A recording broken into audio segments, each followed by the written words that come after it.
Halo, Sobat Sejarah. Selamat datang di channel kami, tempat di mana kita akan menyelami kisah legendaris dan sejarah menarik dari seluruh penjuru Indonesia. Dari kerajaan-kerajaan kuno hingga mitos yang masih hidup hingga kini, kita akan mengungkap cerita yang jarang diketahui. Jangan lupa untuk like, subscribe, dan aktifkan lonceng notifikasi, agar tak ketinggalan cerita seru lainnya.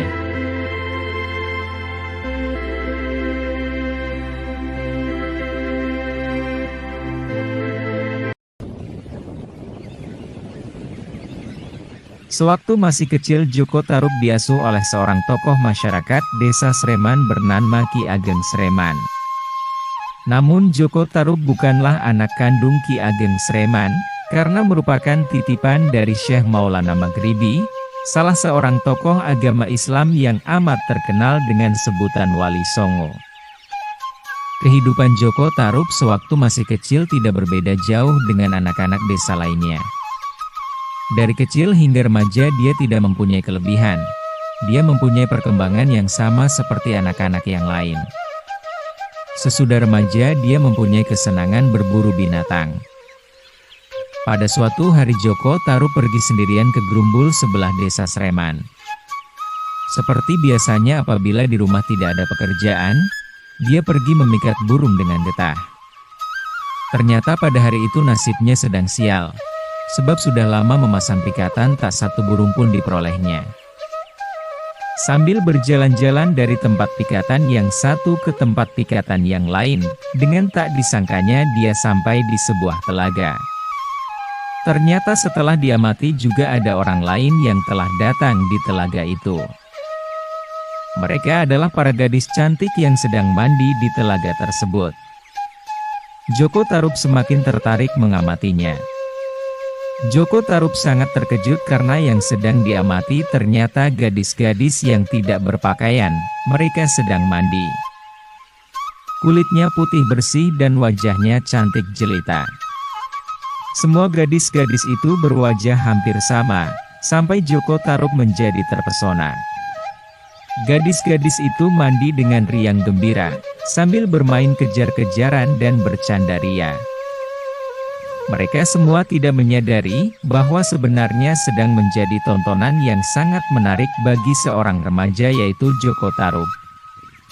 Dengan mengendap perlahan-lahan Joko Tarub mendekati tempat tersebut. Dasar anak muda! Gejolak remajanya menggebu-gebu menggoda hatinya untuk memanfaatkan suasana yang baik itu.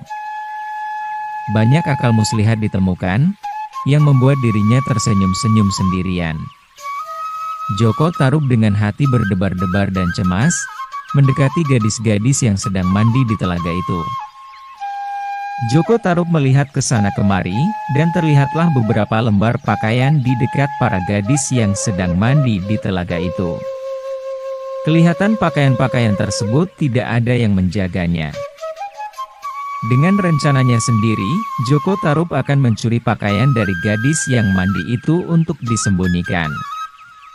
Dengan pemikiran seperti itu Joko Tarub merasa geli sendiri atau dianggapnya lucu. Namun jantungnya merasa berdebar keras. Setelah menenangkan diri sejenak, Joko Tarub memberanikan diri melangkah mendekati pakaian para gadis itu. Dengan mengendap-endap dan sangat hati-hati diambilnya salah satu pakaian gadis-gadis itu, kemudian dibawa lari menyelinap kembali di balik pohon-pohon pada gerumbul yang sangat lebat itu. Joko Tarub dengan tersenyum-senyum sendiri, merasa bangga dapat menyembunyikan salah satu pakaian dari gadis-gadis itu. Joko Tarub kemudian kembali melakukan pekerjaannya seperti semula dengan mengintip sepuas-puasnya. Para gadis yang sedang mandi itu tidak merasakan bahwa dirinya sedang diawasi oleh Joko Tarub. Mereka terus mandi dengan tertawa dengan riangnya. Setelah Joko Tarub mengintip cukup lama dan menanti dengan harap-harap cemas akhirnya selesai juga. Di mana setelah para gadis cukup lama mandi di telaga itu, Maka satu persatu gadis itu mulai menepi, dan sudah merasa puas mandi di telaga itu, dan kemudian mengakhiri mandinya mulailah mengambil pakaian masing-masing.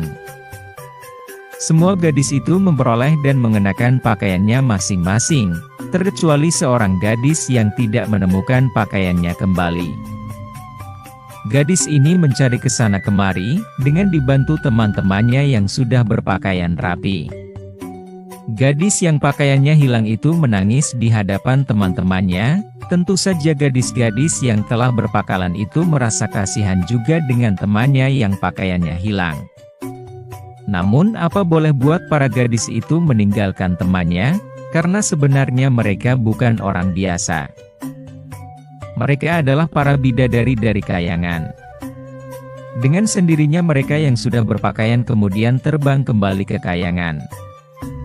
Bidadari yang tertinggal di bumi karena pakaiannya hilang itu tidak dapat terbang kembali. Oleh karena itulah takut dilihat orang, maka ia ke telaga kembali untuk meneruskan mandi.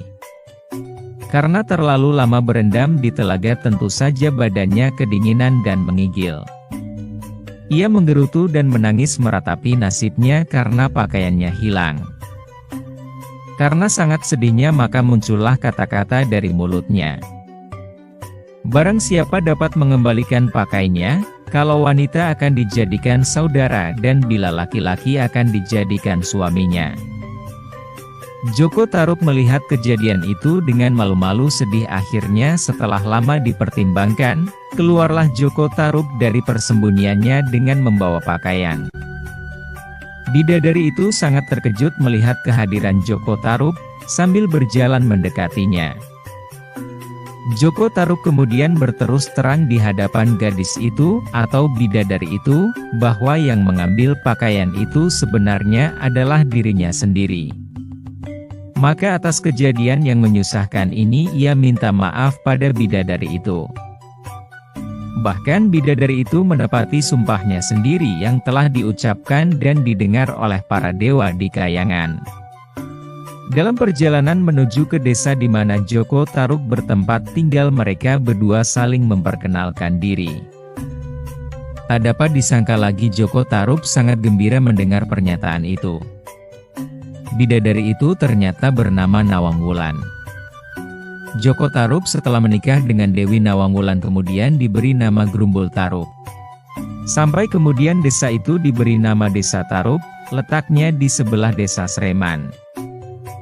Dalam membangun rumah tangga mereka dikaruniai seorang anak perempuan dan diberi nama Nawangsi. Anak ini setelah dewasa dipersunting oleh seorang putra raja, kerajaan Majapahit yang bernama Bondan Kejawen atau Lembu Peteng. Joko Tarub kemudian mempunyai dua orang cucu dari Nawangsi. Salah satu cucunya yang terkenal adalah Ki Ageng Getas Pendowo. Joko Tarub selama hidupnya mengabdi untuk desanya, sampai kemudian setelah meninggal juga dimakamkan di Desa Tarub.